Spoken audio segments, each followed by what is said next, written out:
Hello again, folks. Today we're going to be doing section 11.2. If I can help it, and it depends on how long it takes me to get through this, I'm going to start 11.3 because there's a lot of vocabulary, but we'll see how long it takes. Anyhow, I finally figured out how to adjust my camera so that I don't have to punch when I do my work, so I'm kind of happy about that. I ended up making this a little bit taller than it was. Anyhow, my camera's unfortunately pitched at an angle, so it's kind of problematic. Anyhow, last time we did probability, and I did actually draw a diagram something like this for the sake of comparison and contrast.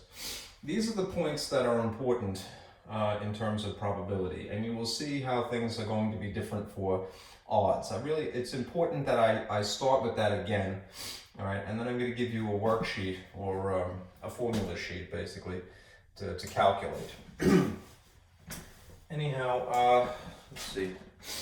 Just to reiterate, probability is something that can be most often written in the style of a fraction. You can write it using a colon as well, but it's most often expressed as a fraction, and that would probably be translated into a percentage for presentation purposes, right?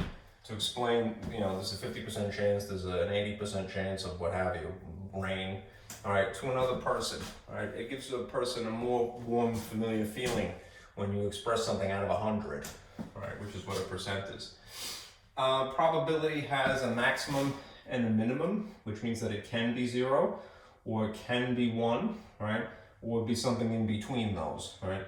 That's the minimum and the maximum respectively, right?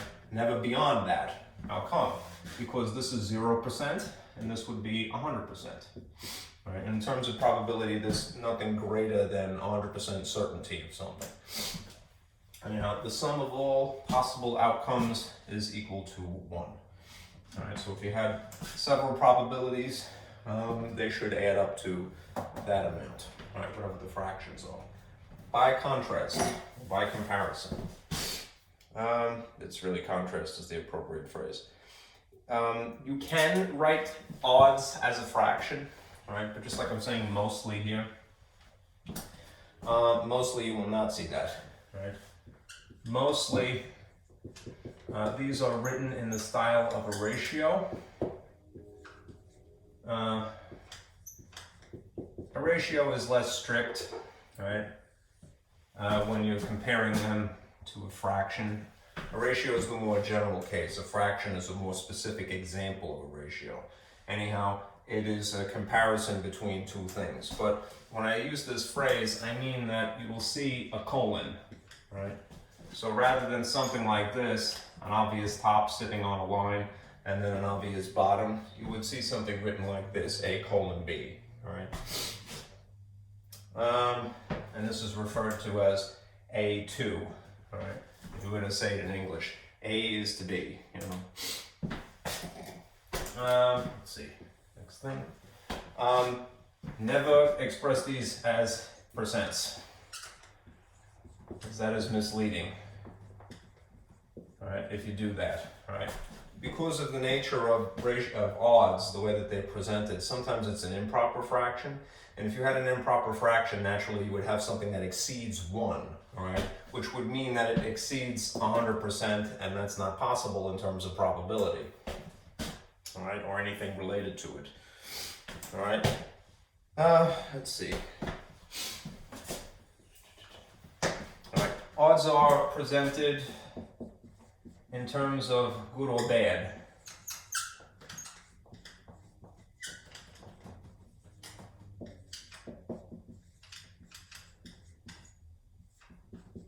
There's good odds, or there's bad odds. They use a different phrase for each of these, and the formulas allude to that as well, right? Good odds is in favor. You'll see that phrase. I'm spelling it just using the American English, which is O as opposed to OU. And bad would be referred to as against. Odds against, right? Probability, by contrast, right, is actually what is possible.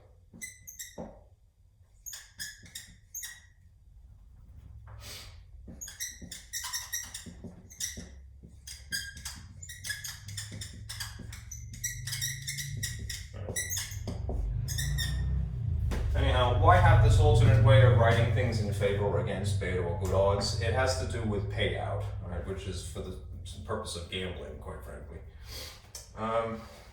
Anyhow, unfortunately, because you have the unique way that odds are presented, it would, if you're not too sure, you might conflate these two things, odds and probability, and go, oh, then convert your odds to a percent mistakenly and go, my chances are better than what they actually are. All right, you'll see an example in a few minutes. Anyhow, just understand you're more likely to see this, right? And you're not going to write it as a percent, right? In general, there are formulas for both. Now, as far as the formulas are concerned, there's a handout that I made that looks like this. All right. So maybe print this out, have this on hand. It summarizes the formulae, I believe it is pronounced, in section 11.2, right? You're already familiar with this formula for probability. I just explained, I put little arrows here to explain what these abbreviations mean, right? We're gonna get to odds, right, now. And then there's a way to calculate probability using odds if you're given information in terms of odds. And there is similarly a way to calculate odds using probabilities, right? Down here I put this, it says notice that these are complements. We had a complement formula from last class, which is not A, all right, or A prime is an alternative way of writing it. It's really subtracting from 1, whatever probability you have, right? Since 1 is a maximum. Anyhow, please do print that. Right, let's do this. I have to erase a little bit, so I'm going to try to confine myself to half the board here. My blue has been very problematic lately and not erasing. As you can see, everything else erases except blue. Meanwhile, it's not a permanent marker. So go figure. So what I'm going to have to do is dig up my alcohol. Rubbing alcohol works very well on acrylic plastic. Not a shame. Or hopefully this is a little bit wet, so this might actually work. It's not the greatest. Alright, bear with me, I'm gonna get the alcohol. I may have to throw out those markers.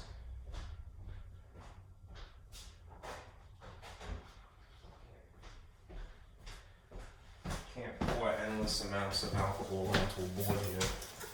Meanwhile, this spray came with the markers. It doesn't work. Oh, what a difference. Alright. I think what I will have to do is try to avoid blue at all costs. As much as I like that color.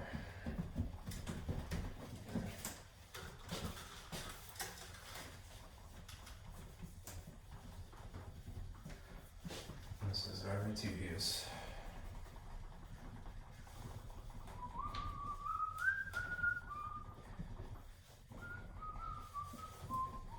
Alright, good enough. That one's going to be a pain in the neck later. Let me move on. Alright, this is a newer one. No, that's going to be trouble.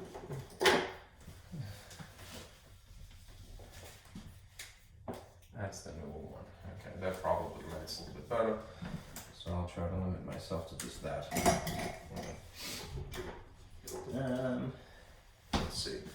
Alright, here's an example to get your feet wet. Alright, for calculating odds. Suppose, and we'll do it in three cases, right? You are asked with calculating odds against, odds in favor, and just for the sake of comparison, or contrast again, probability. And you'll see that there's a difference, right?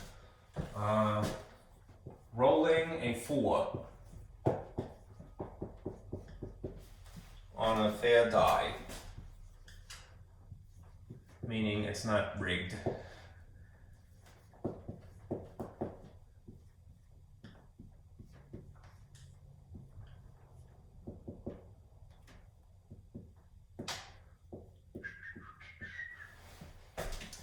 Papa needs a new pair of shoes, right? Let me get is, because I will need the space after all.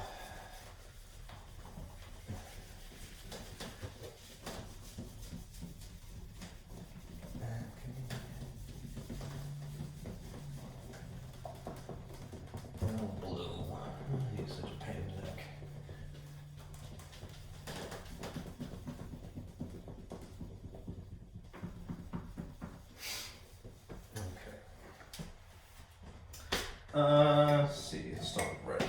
All right, let's calculate the odds against using that formula, and I'll refer to it in a moment. And then we'll calculate odds in favor. Use green.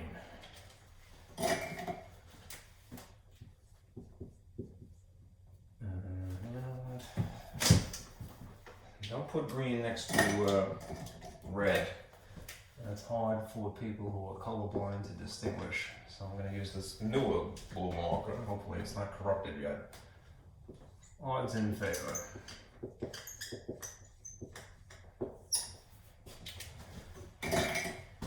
And then we'll calculate the probability. And we'll see how these things relate. Now, if you're going to calculate odds against, all right, if you're using this sheet, all right, notice that in terms of odds in this side of the diagram, you have two choices. You have odds in favor and you have odds against the bottom one. And the only difference between them is that basically the values involved, a top and a bottom number, are switched, all right? A is favorable to an event. The number of outcomes favorable to an event, similar to probability, right? The bottom, on the other hand, is not the total number of possible outcomes, right? That's where these become dissimilar. Probability uses that as a denominator for all intents and purposes, the total number of possible outcomes, right? For odds, this is the number of outcomes that are unfavorable to an event. So let's consider what is favorable and what is unfavorable in terms of rolling a 4 on a fair 6-sided die. Okay. What is favorable?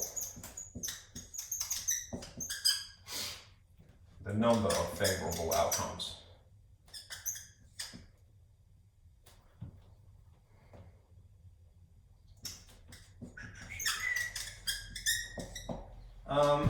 Well, there is one side of the die that actually is labeled 4, all right? I want to look for my die for a moment because I think I misplaced it.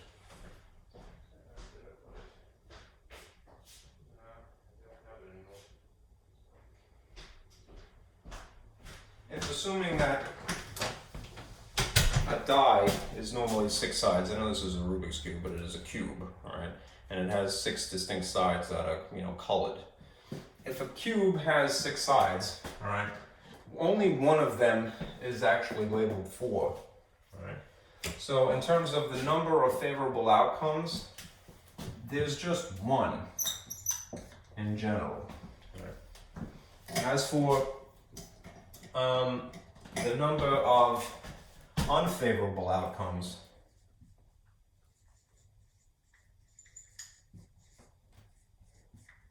how many other sides are there? On a 6-sided die, that is to say, how many sides are not labeled 4? Right. On a 6-sided die, assuming it's not rigged, it's fair. All right, that means that there are 5. Okay, so if you're trying to calculate odds against, okay, then the formula is A over B. B over A. All right. If you're trying to calculate odds in favor, it's A over B, switched. All right. B being sort of the negative and A being the positive, if you will. So unfavorable on top of favorable. All right. In this case, you would use these numbers. There are 5 sides that are not labeled 4. Right? There is one side that is. And notice that this is an improper fraction, right? Which means that if you calculate it as a percentage, it would seem to be 500% chance, right? Which is misleading, right? In terms of percentages, that's exceeding 100. All right. Now, using the exact same numbers, you could calculate the odds in favor, and all that is just simply switching favorable with unfavorable. All right. This is favorable. This is unfavorable. The exact same numbers. Since we're discussing the same thing, so it would be 1 on top of 5. Use a different color. Like so. Right. And although this is an ordinary fraction, right? It's not an improper fraction. All right, and if you could in theory convert this to a percent, don't. All right, when you're dealing with odds, don't do that. All right, if you're going to change it to anything, just write it in the style of a colon. All right? True to form ratio. All right, the thing that is on top would be on this side of the colon. The thing that is on the bottom would be on this side of the colon. In this situation, it would be 5:1. Right, this is on top and this is on bottom. Okay.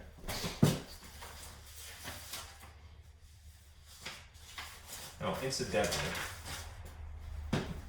when you are speaking of odds in general, right, whether it's against, for or against, in favor or not in favor of,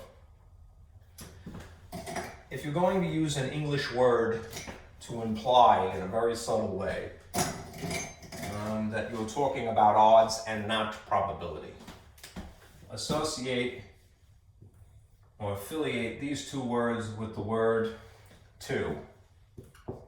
Right? As in this case, this would be 5:1, right? Or 1:5. Okay. When you are to distinguish it, when you're referring to probability and using some sort of an English word to sort of imply that, right? Affiliate probability with the word in, right?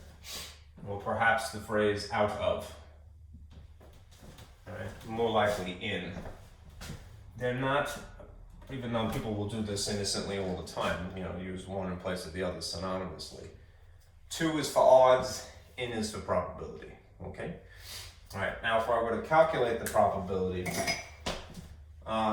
dig up the old formula, of course, all right, the probability formula, the probability in the event of rolling a 4, right? You might abbreviate as P and then stick a 4 on the inside of the parentheses, all right?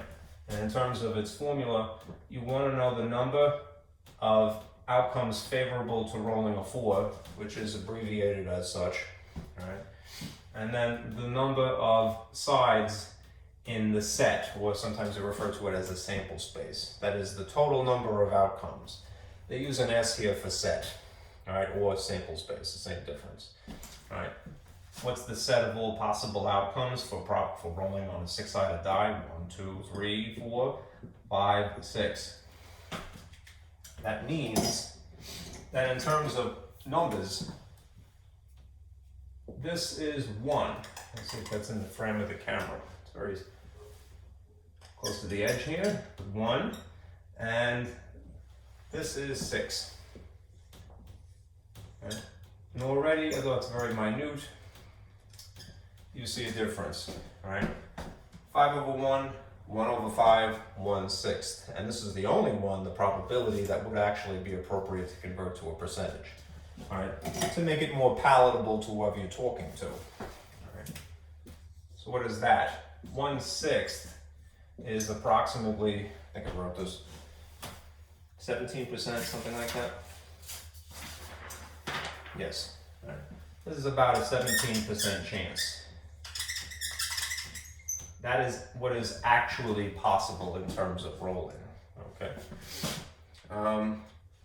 These other things are for the purpose of gambling. All right. and specifically for payout, right? When you were assuming if you're gambling, you're trying to make money. I don't have a lot of experience myself, but I'll show you, right? You know, this is not 20%, so please don't convert that to 20%. Or 500, it's even worse. Right.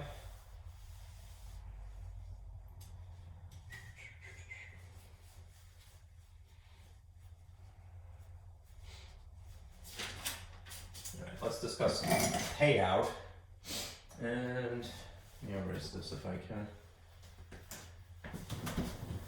So that comes off quite well.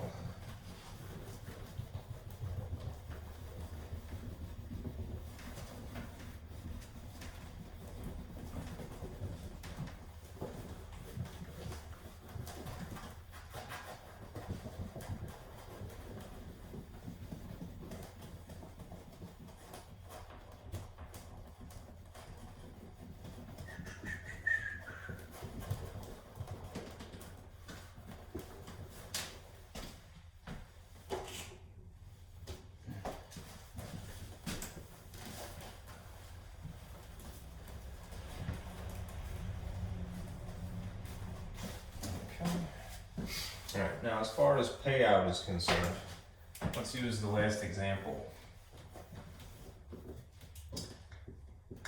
Payout is usually expressed using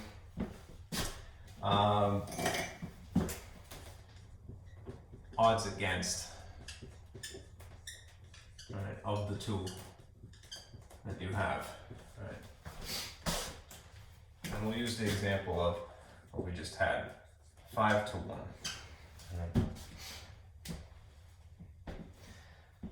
Notice that the larger number is on the left, right? And the reason for that is that it is, and you've seen from probability, right? It is unlikely to roll a 4.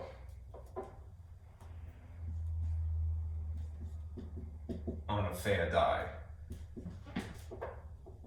How come? Because there's only one side, right? And you know that it is, you know, less than 20% even, it's 17%, and that's rounded. All right, so if you were gonna gamble, you're probably not gonna win, all right? However, there are some possibilities to take into consideration. There are people who naturally will bet against rolling a 4. Even though that's the game, that's the objective, to roll a 4, they'll bet against that. Right.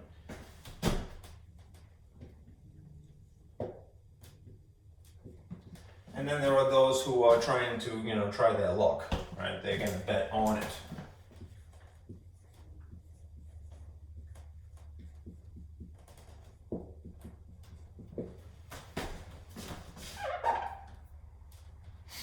Maybe they'll walk out, they're thinking, right? Even though mathematically it's not in their favor, they might try it anyway.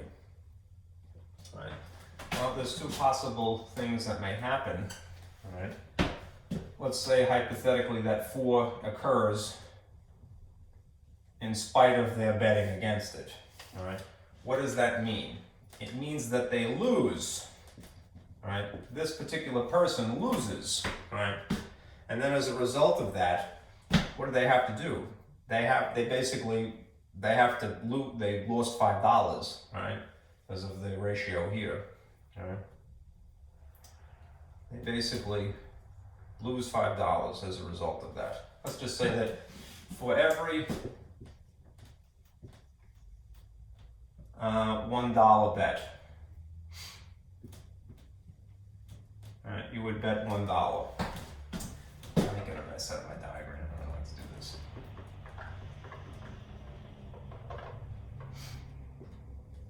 Right. Let's say that this is, you know, being that it's 5 to 1, that it's $5 to $1, right, in terms of the payout, right? Then there's the possibility of that 4 doesn't occur.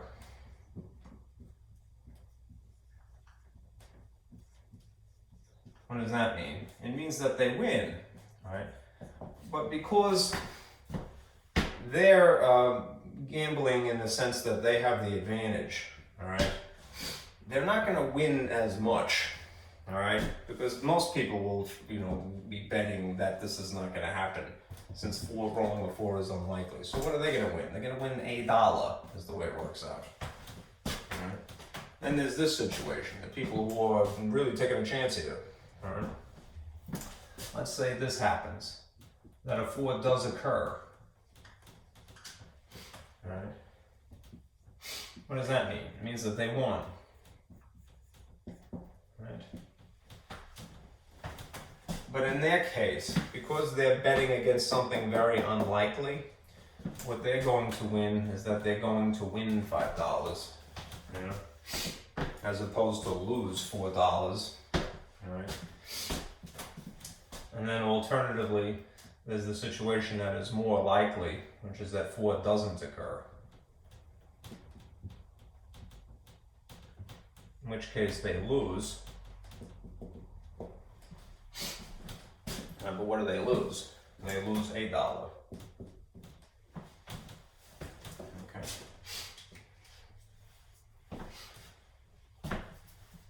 Alright, so those are the scenarios that are possible in a situation of 5 to 1. Alright, there's 4 possible situations total. Alright, people betting against, which would seem to be in their favor anyway. If a 4 does actually occur, then they technically lost, and then they lose $5. Right? Because it defied the odds. Right? Whereas if a 4 doesn't occur, and that's more likely the situation that it's not going to occur, they only win $1. Right?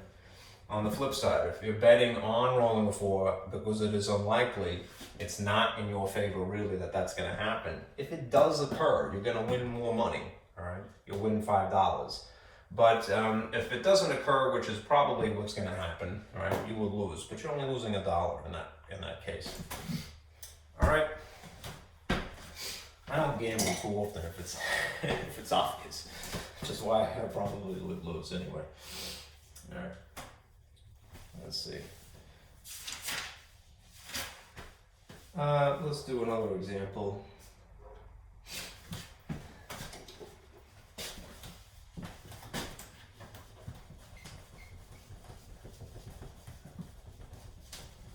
Use this.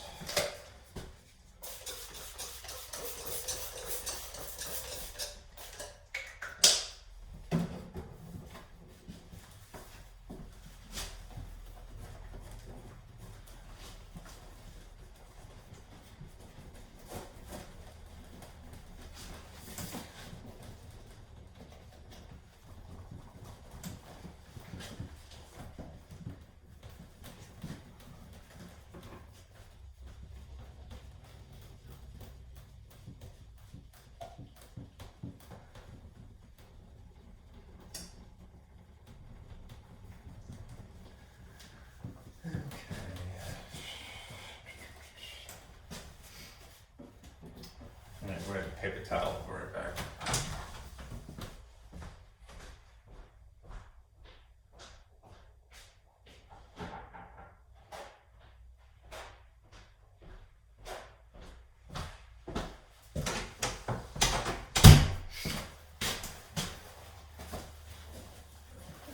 I wonder if perhaps the reason that my markers are rebelling, is because of the chemical residue that is left over on the board.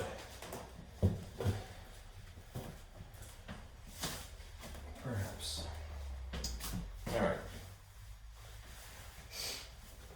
Let me draw a little diagram. In case I'm going to pull out the old pencil again. All right. And I'll draw you a pie chart.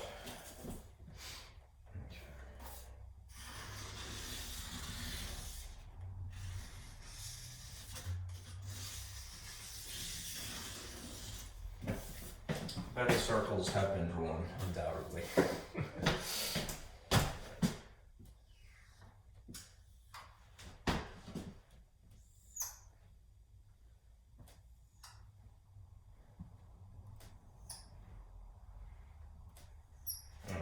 What we'll have here is basically a diagram of US smartphone ownership.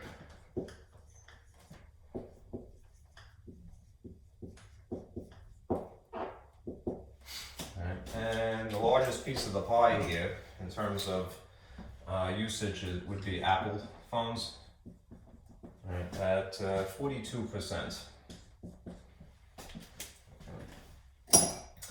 And the next largest would be Samsung,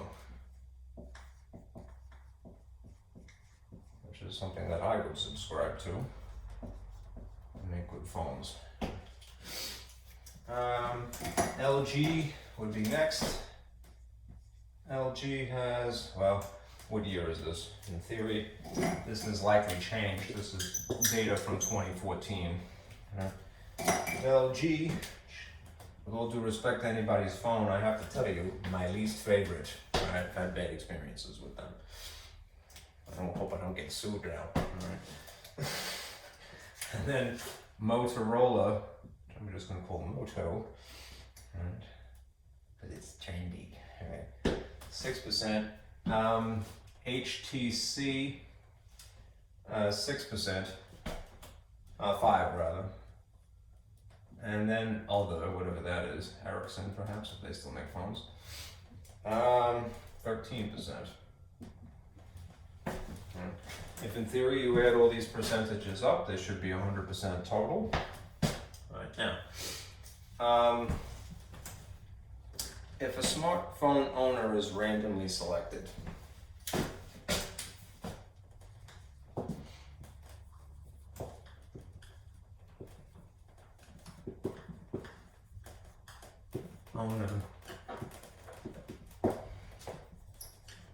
randomly selected, what are, we'll do 2 of these. Odds against. I'll put this in a different color. Odds against their phone being Samsung. If a smartphone owner is randomly selected, what are odds against owning a Samsung based upon this information from 2014? If you're going to choose a formula once again, right, odds against is the lower formula. So unfavorable over favorable outcomes. The thing is, we have percentages given to us here, which is not a bad thing, right? But we'll have to pull a trick here. Let's start with this, right? Yeah. If we have percentages, all right, percentages are probabilities, which means that it would be appropriate to choose from one of these 2 formulae, right? Odds against, since that's what they're asking. And in which case, when we're trying to calculate the B value normally, since we're dependent upon a percentage, we're going to have to find the complement. Right? All of these, 42%, 27%, 7, 6, 5, and 13, since these are all percentages,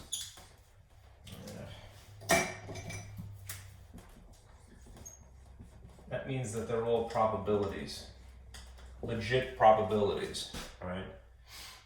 And their probabilities of picking a cell phone that is an Apple would be 42%, right? But we're not looking for probability. What we're going to have to use is use the probability in a unique way, right, to calculate odds against. And this is the formula.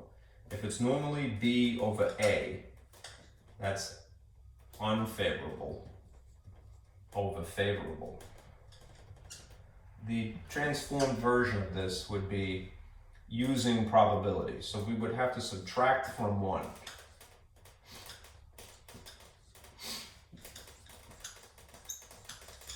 Right, to get what is unfavorable. Okay? We'll just have to translate the percentages correctly. Now, if you have a percent, all right, we'll zero in over here on Samsung. What is 27% in the style of a fraction? Remember that when you're trying to convert from a fraction to, a percent to a fraction, which is what we need to do first, all it already tells you what the denominator is, right? You would be dividing by 100 in theory. You could take 27 and divide by 100 and get 0.27 if you wanted to get a decimal, right? But the best thing would be simply to acknowledge that this percentage is dividing by 100. So if it's 27%, it's 27 over 100. That's the number that we're going to use, right, in this formula in place of probability. So for Samsung, in place of probability in two places, I'm going to put 27 over 100, right? The bottom, the favorable outcomes would be the same fraction, 27 out of 100. Okay. Now the math is not too complicated, but it does have intricacies to it. So what I'm going to do is I'm going to erase the pi and then walk you through that. Let me just erase this. Or I'll put it up here, maybe that'll be better. All right. It's not to have to replicate it. Here's my eraser.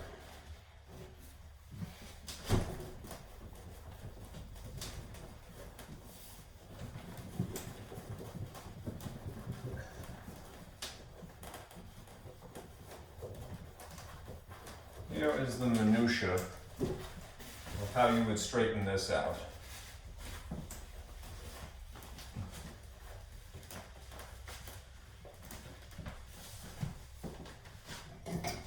If you have 1 minus 27 over 100, and the denominator here just coincidentally is the same thing, all right? Before we can combine the top with the bottom somehow, we need to straighten out what is going on up here. Right?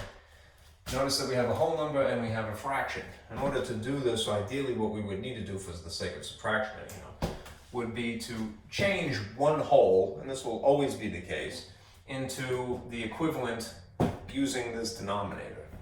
Right? So I'm going to change 1 into an equivalent fraction using the common denominator. If the denominator here is 100 because it's a percentage and that would automatically be the case, then when I rewrite 1 in the style of a fraction, it's going to be 100 sitting on top of 100.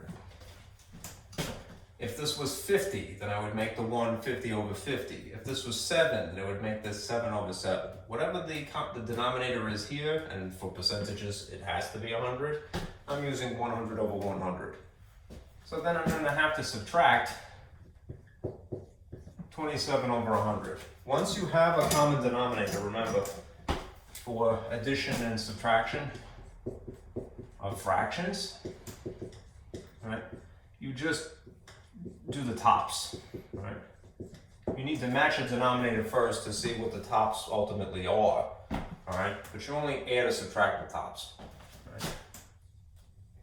So if you subtracted 100 minus 27, what would you get? 73, I believe, right? Because if it's 30, it would be exactly 70, and that's 3 short, so 3 more on the opposite end. 73 over 100 is what the top of this formula now is. There's still this 27 over 100 floating around, so I'm just going to unite this with the problem over here. Okay. Now that may not seem like much progress, but it is, because we have reduced the top from 2 things that came from the formula into just 1 thing on top. All right. The next thing is to recognize what we have.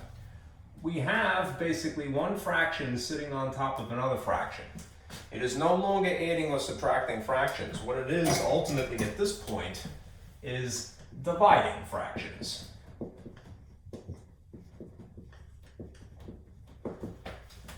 And when we do division of fractions, right, we have to employ keep, change, flip as the process.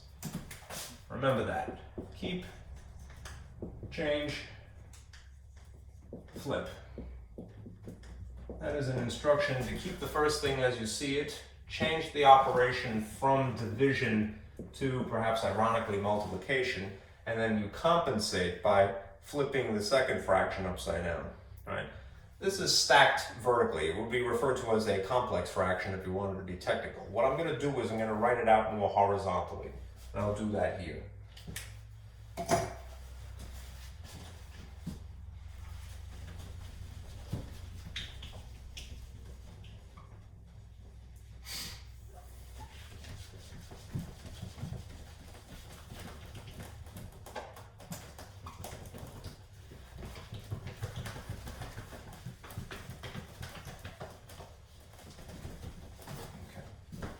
So if I took this and rather than have it in its complex style, if I just wrote it out more or less in the normal way, the fraction that is on the top here, namely 73 over 100, would be on this side of the division symbol, which I'm using in place of this bar. And the thing that is the bottom here, in respect of this, again, division symbol, would be on the right side, right? And now I'm going to keep change flip, right? When you divide fractions, ironically, you end up multiplying no matter what. So this will remain as 73 over 100. This is going to change to a multiplication problem. And this second thing is going to flip, which means that you're going to have 100 above and 27 underneath. And now if you want, you could just do brute force, the top times the top and the bottom times the bottom, but it would be more practical, strategic, all right, to do your simplifying up front. If you see that there is a similar feature above the line here and below the line here, they would cross cancel, right? Which means that the end result is 73 times 1, which is just 73, and 100 times 27, which is 27. And notice that you have this. You have odds against randomly selecting a cell phone that is a Samsung phone, right? According to this information, it would be 73 to 27, right? An improper fraction, which would seem to be, oh, if I converted that to a percent, it would be many times greater than 100%. If you're like, yeah, it's an absolute certainty. It's not, right? Do not convert this to a percent. The only option that you have is to convert this to a colon, in which case it would be 73 to 27. Okay? Choose the proper formula. That does take a little bit of experience, right? But you're never going to have anything for this section worse than these formulas, right? You're already familiar with probability. We've already done some odds, and now we've used probabilities, the percentages, to calculate an odds, in which case you use these formulas. Okay. Let's do a couple more.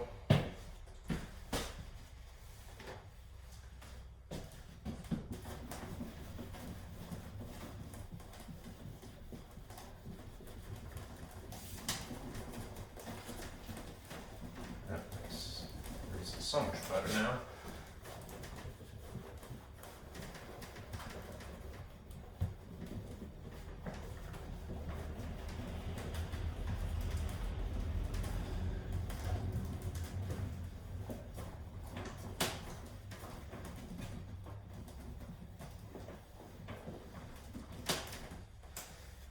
Okay.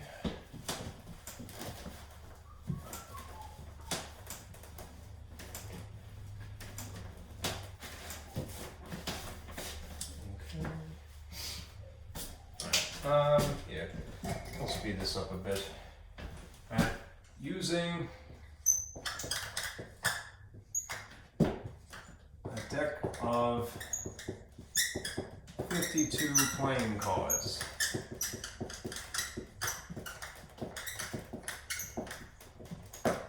which is, you know, more or less the normal type of playing cards that you would see. Right? I really do feel compelled to dig that up, so let me go look for that properly. Giggle, giggle, giggle. There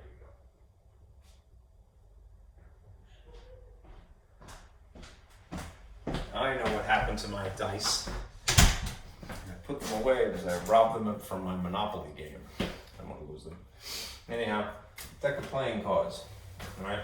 Again, if you go into the field of teaching, all right, don't make the mistake that I have, which is to assume that a person has played cards at some point in their life. I live with my grandparents. We play cards a lot. All right. Anyhow, if you have a normal style deck of playing cards, yes, there are jokers, but they're irrelevant. So I will take those out. All right. You have 4 suits, all right, as you can see here. Hearts, clubs, diamonds, and spades. Partial to spades myself, and the clubs as well. And they're basically the numbers 1 through 13, all right? An ace, you could think of, it's just very lovely design thrown in there. And here's another one. This is the company that made these cards. Okay. I'll do myself a favor here. An ace, if you were looking at it purely for its symbol, denominations of hearts in this case, there's only 1, so it really is the number 1. In some other games, they will count it as 11, like if you're playing blackjack, it could be 11, all right? But it really is the number 1. All right, a king, on the other hand, there are 3 picture cards, kings, jacks, and queens. The kings are the 13th card. All right, here's an example of a jack, right?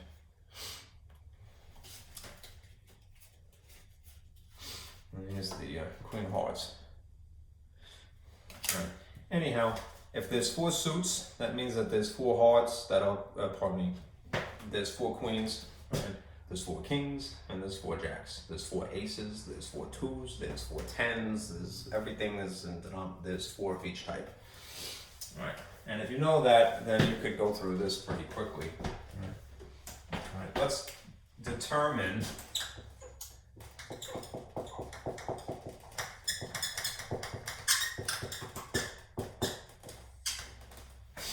a couple of things. All right. Let's do A, odds in favor. Specifically, odds in favor of drawing a queen.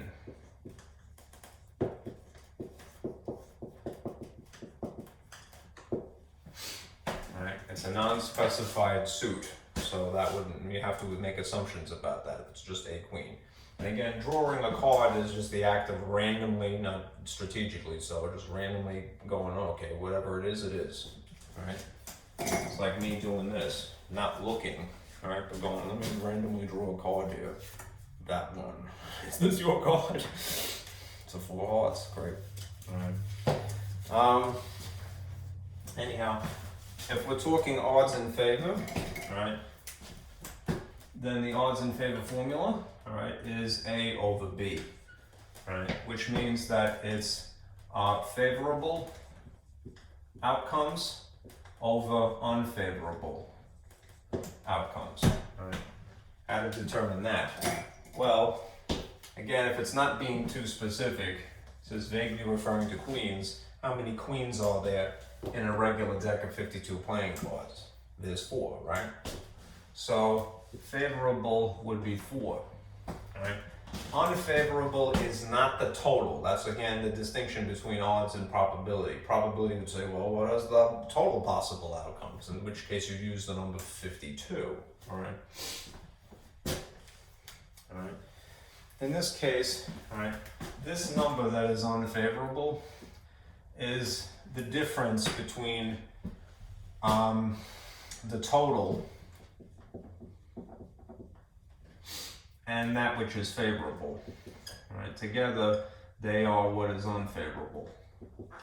So if the total is 52,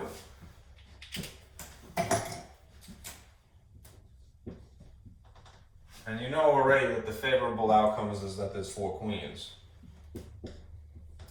what does this reduce to? 52 minus 4, which is 48, right? Now it's a good habit also, I mean that's correct, but it's a good habit also to simplify the fraction, right? If it is possible, right? Especially if, again, this is for the sake of gambling, right? You want things to be as simplistic as possible. Divide by the GCF.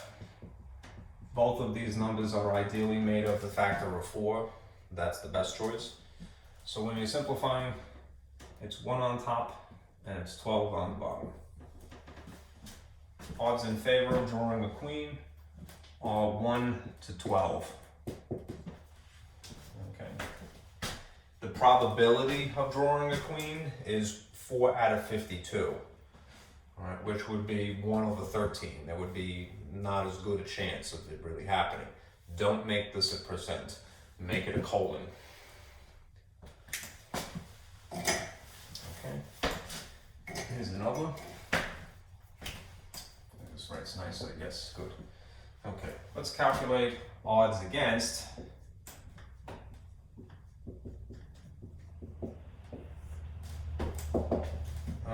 drawing the queen.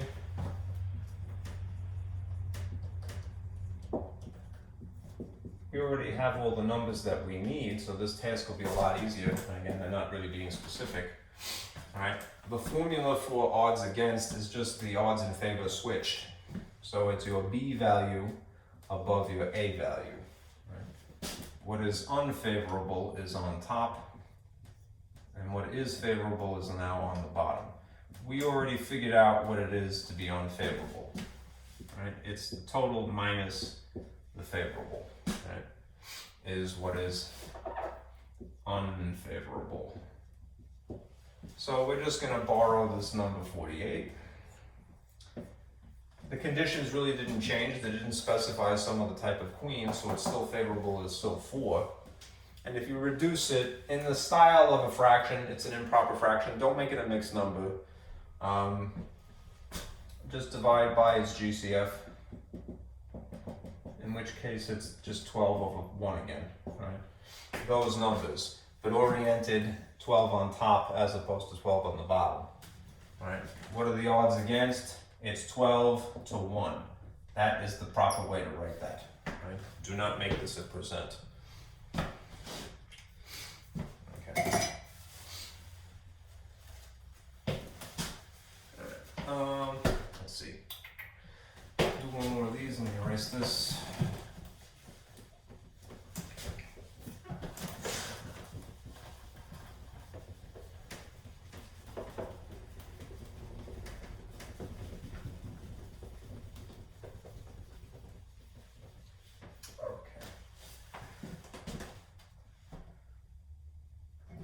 This was example B from the same set.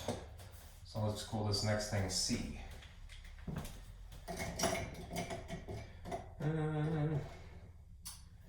Desperately trying not to blend all this together. Okay. Oh, you know what? Let me switch this. Yeah, let me get rid of this. Different thing so I can employ a different formula.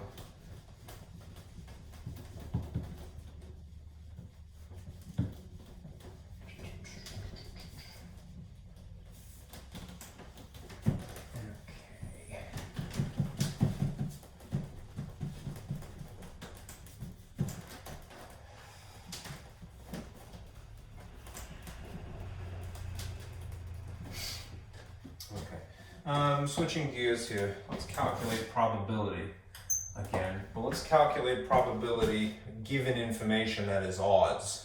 Okay.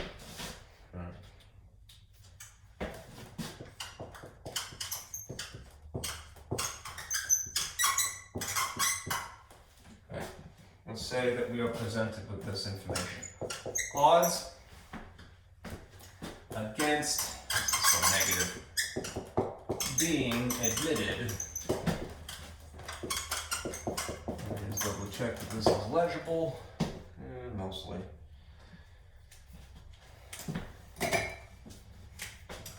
Odds against being admitted to your favorite college.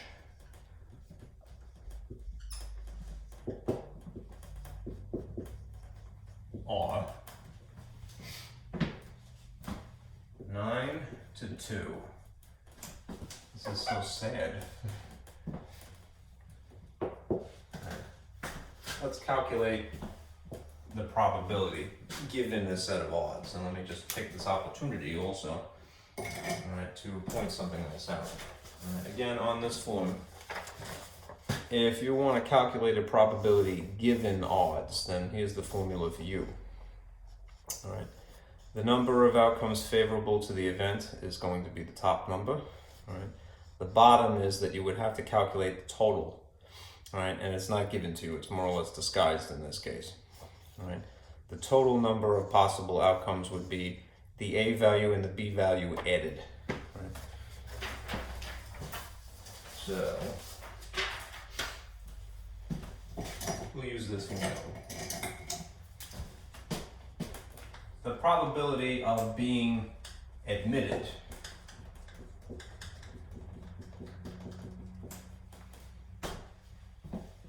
I know that it says that this is presented odds against that. Let's start with this.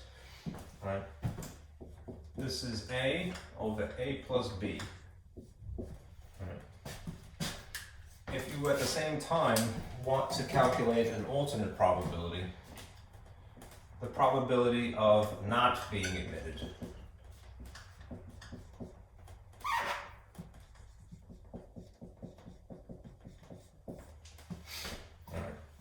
Then you could use this formula. A derivative of the one there. So just switch. Right? It's in a negative context as opposed to a positive context. Okay. All right, now let's do this. Of these, and this is presented as odds against. Of these numbers 9 and 2, if it's the odds against formula, all right, which is the A, which is the B? All right. Odds against is B colon A, all right? So this is favorable, and this is unfavorable. Anyhow, we want the A value from odds against formula, all right? So we're gonna stick 2 in the appropriate place, all right? 2, namely, is going here. All right. If we want to get the total, because we're trying to calculate a probability, and probabilities have to figure out use totals as a denominator. All right. Then we're just going to add these two numbers, so it would be 2 plus 9. All right. And in which case you have 2 over 11. Okay. Which, if you wanted to convert this to a percentage, you would divide the top by the bottom, which is 2 divided by 11, and then multiply by 100 to make it a percent. Right? It would be about 18%, something like that, yes. This is rounded, but about 18%. The probability of actually being admitted. Now, if you wanted to simultaneously calculate the probability of not being admitted, you could probably tell from looking at this that it's more likely. All right. 18% validates that feeling, because if it would be the difference of 100, right, and 18, right, which is, a little more than 80, 82. Let's calculate it using this formula, all right. In this case, what is unfavorable will be on top, and so if we take the information that is given to us, 9 colon 2, odds against, this is B, this is A, then 9 would be here and here. And this is still a 2 here, right? Which means that this works out to be 9 over 11.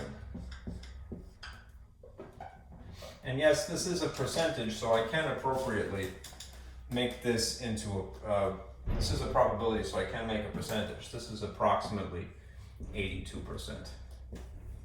You could get that number if you subtract from 100 as well, right?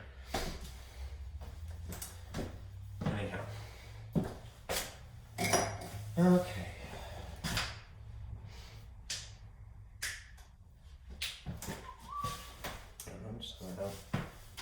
a few extra minutes. All right.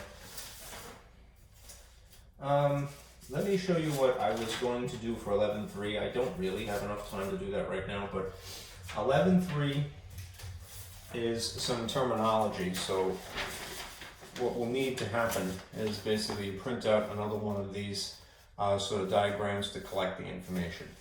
I made a worksheet, right, of word problems. That's really what this section is. It's all 11.3 is word problems. I'm going to next time walk you through each one of these. Right, so I'll have available this information to print out next time, okay? And then we'll go through that. Right. Why don't I do that? No, I'll stop now. I'll give you this information the next class that we have, all right? And I'll leave it like that. Okay, the only thing therefore that you would need to print out is this. Okay? Fantastic. Alright. I'll see you guys on Wednesday. Alright. For homework, naturally, since we did 11.2, try those problems in my lab. Alright. And I'll see you on Wednesday.